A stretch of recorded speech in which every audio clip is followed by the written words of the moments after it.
Hey, donc bonjour tout le monde. Et ici, donc on va s'intéresser au PHP bien évidemment, et plus particulièrement, on va s'intéresser je vais vous montrer en fait quelques petites situations très pratiques où le PHP peut vous aider vraiment d'une manière fondamentale pour la création des sites web. Alors ici, j'espère que 99% d'entre vous sont capables de maîtriser les fondamentaux de l'HTML et de la conception de sites web, etc. Donc voilà, pour que personne ne soit freiné, j'espère que tout le monde maîtrise au moins un minimum. Donc ici, on va s'intéresser justement à une conception bateau de site internet en HTML simple. Et ensuite, je vais vous montrer l'intérêt dans certaines situations, d'utiliser le PHP. Donc on va créer un truc, un contenu, alors vraiment, je vais faire un truc vraiment bateau. Ça sera un site web qui contiendra deux pages, tout simplement. Page 1.html et page 2.html, tout simplement. Donc, page 1.html, page 2.html, et les liens s'appelleront page 1 et page 2. Voilà. Je vais mettre des mises à la ligne à la fin. Et là, ici, ça sera page 1. Voilà. Donc, je vais donc copier page 1.html, l'appeler page 2, récupérer donc le contenu elle-même, je récupère ce truc et je l'appelle page 2. Voilà. Donc ici, je suis dans le dossier Bjorn et ici, je suis également dans le dossier Bjorn dans localhost. Donc je suis sur mon ordi local, je valide. Ici, vous avez page 1.html. Je clique dessus, je me retrouve sur le site web d'une certaine manière. Ok. C'est le site web. Bon, il est moche, mais bon, c'est pas le problème. Euh, donc ici, vous avez deux liens, page 1.html et page 2.html. Je vais sur page 1, je vais sur page 2, et vous voyez que le contenu change en fonction. Page 1 et page 2. Page 1, page 2, page 1, page 2. Voilà. Donc ici, on se retrouve dans une situation très simple, un code HTML vraiment bateau, qui nous permet de passer d'un endroit à un autre. Maintenant, en HTML, on va se retrouver face à un problème. C'est-à-dire que je vais aller sur page 1, et imaginons que vous aviez envie de créer une troisième page, qu'on va appeler page 3.html. Cette page 3, on va l'éditer, on va récupérer, voilà, on va lui donner un contenu, et voilà. Maintenant, donc ici je suis sur page 1, mais vous voyez que, je suis bien sur page 1, mais vous voyez que le problème, c'est que je n'ai pas de lien vers page 3. C'est normal puisque je ne l'ai pas créé. Donc je vais le créer. Il me suffit de prendre ça, de le mettre ici, créer page 3, et un lien qui s'appelle page 3. J'actualise, et ici j'ai bien un lien page 3. C'est-à-dire que je suis ici sur page 1.html, et je peux aller sur page 1, page 2 et page 3. Maintenant je vais sur page 2, et je n'ai plus de lien vers page 3. Ah, c'est normal, puisque le menu, ici, est différent du menu dans page 1. C'est-à-dire qu'il faut que je récupère ça, et que je le mette ici. Et maintenant, j'ai le menu ici. Et dans page 3, je n'ai pas accès non plus au menu de la page 3. Donc, si je veux quand même qu'il s'affiche, je dois l'ajouter ici également. Et actualiser. Voilà. Maintenant, vous vous rendez bien compte que c'est pas forcément très optimal de devoir travailler de cette manière-là. Et dans cette situation, le PHP peut vous aider. Donc, parce que je vais vous montrer ce que le PHP donc peut faire. On va, on va donc se débarrasser de tous ces fichiers HTML et on va les appeler, on va leur donner, plutôt, on va changer l'extension et on va les appeler PHP afin de pouvoir tout simplement exécuter du code PHP à l'intérieur. Et donc, je vais éditer l'un d'entre eux et je vais créer un nouvel élément qui s'appellera menu.html. Et dans ce menu.html, je vais mettre le menu. Et en fait, ici, je vais utiliser le PHP et une nouvelle commande en PHP qui nous permet d'inclure un autre fichier. C'est-à-dire que donc je vais tout simplement mettre le code pour pouvoir écrire du PHP. Et à l'intérieur, je vais utiliser la commande include. Et cette commande include, qui s'écrit de cette manière-là, permet d'inclure un autre fichier à votre code HTML. Et ici, cet autre fichier, que je vais mettre entre parenthèses, ça sera menu.html. Donc ici, je suis sur la page. 1. Alors je peux même mettre ça sur une seule ligne, bien évidemment, de cette manière. Et ici, je vais faire la modification pour, bien évidemment, la page 2 et la page 3. Donc je vais remplacer ce code-là par ça, et ce code-là par ça. Et celui-là, je vais l'appeler page 3, bien évidemment. Celui-là, page 2, et celui-là, page 1. Tout est bon. Et ici, j'ai le menu. Donc, si je retourne sur Bjorn, ici j'ai l'index, très bien, je vais aller sur page 1.php. Je suis sur page 1.php, j'ai bien accès à ce truc-là. Je vais sur page 2, bien évidemment. La page HTML n'existe plus dans le menu, donc il faut que je renomme ça en PHP. Parce que le lien était porté sur la page HTML. D'accord? Donc, à partir de là, je me retrouve dans une situation où je peux passer d'une page PHP à une autre. Vous voyez ici, page 1, page 2, page 3. Et en fait, ici, le PHP vous permet de ne pas avoir besoin de récupérer, d'avoir à modifier le contenu à plusieurs reprises. Par exemple, je vais créer une nouvelle page. Imaginons que maintenant, je veux créer une page 4. Je vais créer une page 4. Ah, on va mettre à l'intérieur page 4. Et maintenant, il me suffit de modifier le menu et de rajouter page 4. Et ici, page 4. J'enregistre, j'actualise. Et ici, vous voyez un menu page 4. Et ici, le menu page 4 est accessible dans toutes les autres pages. Donc, ici, le PHP vous permet tout simplement de ne pas réécrire à plusieurs reprises le même code ou d'oublier un endroit particulier. Vous pouvez donc inclure des éléments suivant ce que vous voulez faire. Ici, si vous avez qu'un seul fichier qui fait référence au menu, qui s'appelle menu.html, vous pouvez tout simplement l'inclure dans des pages PHP. Et vous pouvez être sûr que lorsque vous le modifiez une seule fois, il sera modifié pour absolument toutes vos pages. Quelle que soit la page qui appellera le menu sera exactement le même. Voilà. Donc, dans ce genre de situation, PHP se trouve vraiment être indispensable. Et maintenant, bien évidemment, le principe de PHP, c'est de ne pas répéter le code inutilement. Ici, vous avez page 1. Vous voyez que la seule différence entre page 1, page 2, page 3 et page 4, c'est tout simplement la quatrième ligne. Tout le reste est absolument identique. Et bien, dans ce genre de situation, PHP peut également vous aider. Donc on va se débarrasser de toutes ces pages, ou plutôt on va en garder une, qu'on va appeler index.php. Et en fait, on va utiliser, voilà le principe, on va utiliser un seul fichier pour représenter la totalité du site web. Mais il faut bien évidemment que le système soit visuellement exactement la même chose que vous avez utilisé avec vos 4 pages HTML. Donc, comment on fait ça? D'abord, on peut inclure le menu qui correspond à ces 4 lignes.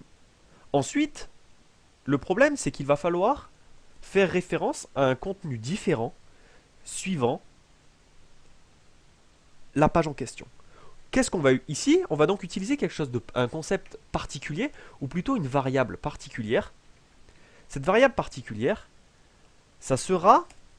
Alors d'abord, je vais ouvrir un code PHP, et cette variable particulière, ça sera underscore get, underscore get. En fait, c'est un tableau qui peut récupérer des variables qui ont été données dans l'URL lors de l'appel de la page web. Qu'est-ce que ça veut dire? C'est-à-dire que ici, vous avez par exemple page, je vais prendre l'exemple, bien évidemment, ici la page s'appellera index.php, et ici, vous avez donc, je vais l'écrire ici, peut-être pour que ça soit plus grand, vous avez la page index.php qui est appelée. Si vous l'appelez de cette manière, elle sera exécutée tout simplement. Ce que vous pouvez faire, c'est créer en tant que... Vous pouvez créer une variable lors de l'appel de cette page PHP avec la syntaxe suivante. C'est-à-dire, après .php, vous pouvez mettre point d'interrogation, var égale 10, par exemple. Ça veut donc dire créer la variable var qui sera égale à 10. Bien évidemment, cette variable var ne va pas s'appeler directement var. Elle sera mise dans un tableau particulier qui s'appelle donc dollar underscore grand G grand E grand T. Et ensuite, vous devez y faire référence par son nom. Donc, pareil, vous ouvrez les crochets, vous mettez, par exemple, deux apostrophes, et vous y mettez var. Et ici, je vais donc utiliser la commande echo pour tout simplement afficher cet élément. Donc, c'est un exemple pour vous montrer ce que ça fait. Donc, je vais copier ce code-là. Donc, index.php, point d'exclamation, var égale 10. Et donc, ça va afficher ici, vous voyez, 10. Donc, si vous appelez la page PHP et que vous mettez à la suite point d'exclamation var égale 10, ça va donc vous créer une variable. Cette variable s'appellera $_ crochet guillemets var, fermez les guillemets, fermez les crochets, et vous pouvez par exemple l'afficher. Ici, c'est ce que j'ai fait sur la ligne 5. Maintenant, quel est l'intérêt de faire quelque chose de ce genre? Eh bien, je vais vous montrer. Ici, comme je vous ai dit, on se retrouvait dans une situation où on voulait afficher page 1, page 2, page 3, page 4. Ce qu'on peut faire, c'est tout simplement appeler directement dans le menu des pages avec des variables différentes. Donc, on va retourner donc sur le menu, et le menu qui fait référence maintenant à page, on va l'enlever, et on va garder, et on va remettre index, puisque je vous ai dit que toutes les pages seront simulées par une seule et même page, index.php. Et ici, on peut mettre dans href, donc index.php, point d'exclamation, var, ou plutôt, on va essayer de faire un truc plus propre, page égale 1. Et vous l'avez compris, ici, il me suffira de mettre par exemple page égale 2, page égale 3, page égale 4.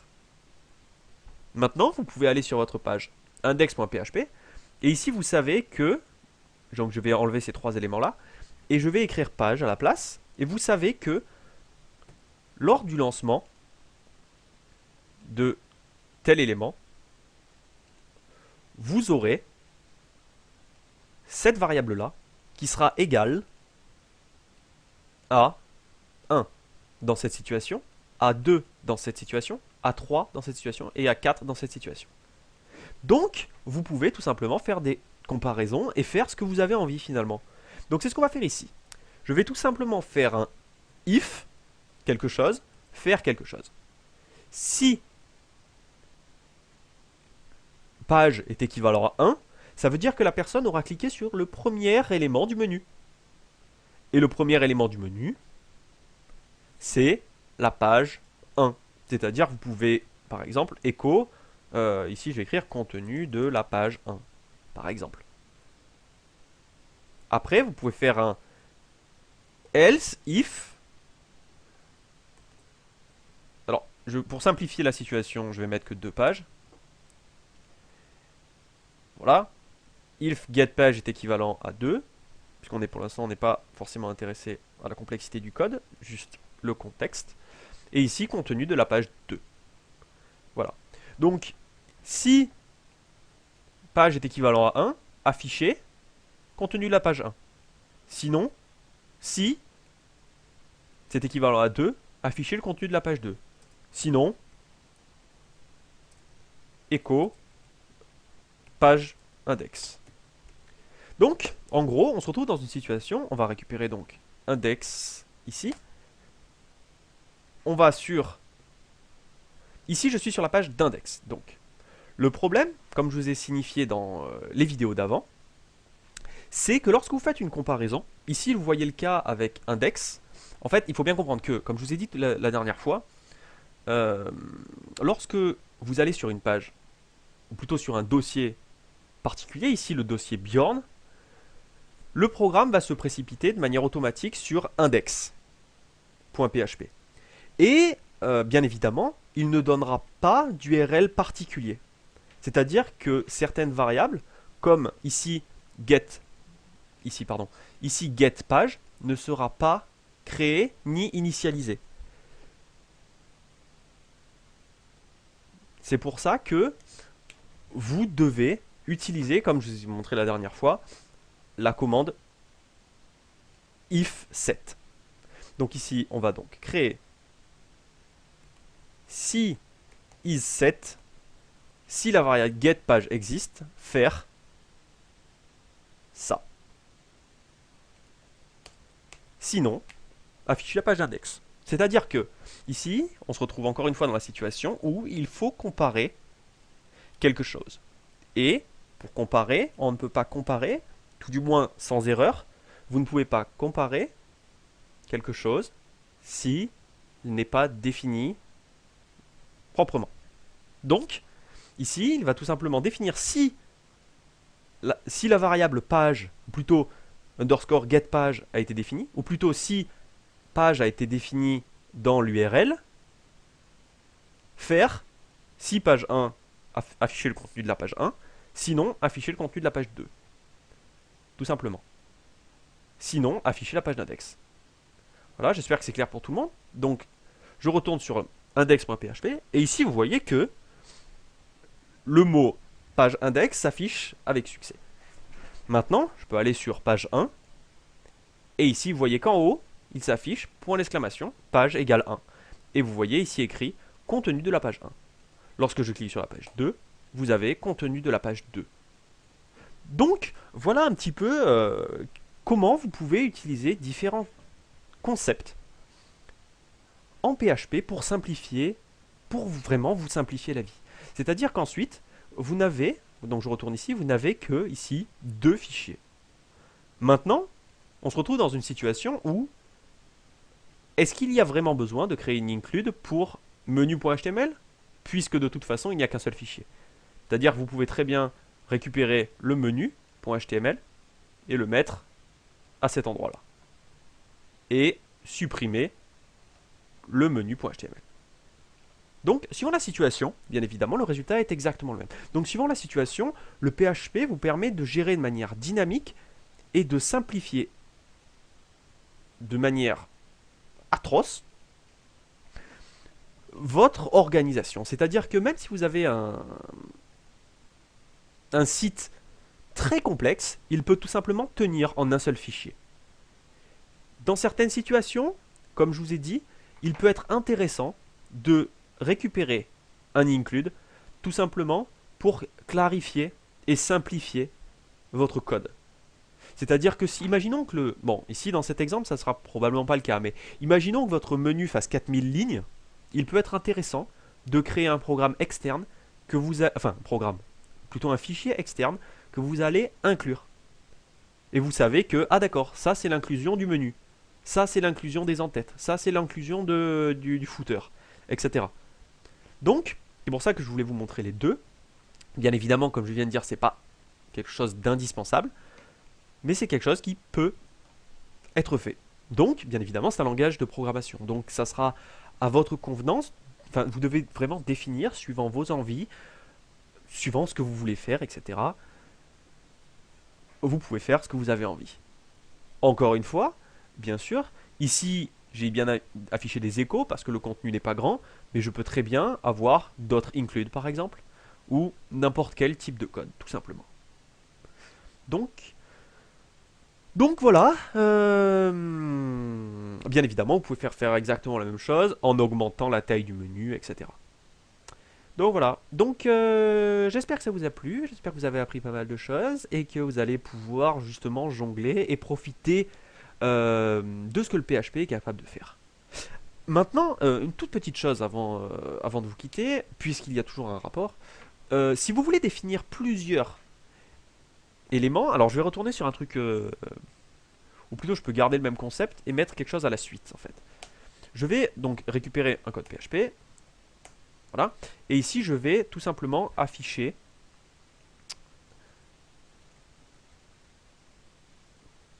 cet élément-là, que je vais appeler var, et ensuite je vais réafficher une autre variable qui s'appellera var2.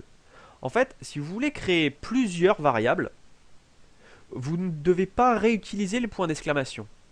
C'est-à-dire que, alors, je vais vous marquer ici, pour que vous puissiez voir peut-être en plus gros, ici voilà. Lorsque vous utilisez après .php, vous devez mettre point d'exclamation page égale 1. Par contre, si vous voulez définir plusieurs variables, vous devez utiliser le symbole et commercial pour les séparer. C'est-à-dire que vous devez mettre et var égale 2 et var égale 8 par exemple. Voilà. Donc vous devez utiliser ce genre de système. Ici par exemple, on va voir ce que ça donne.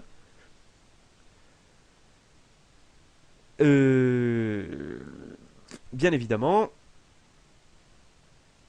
ici j'ai mis var 2.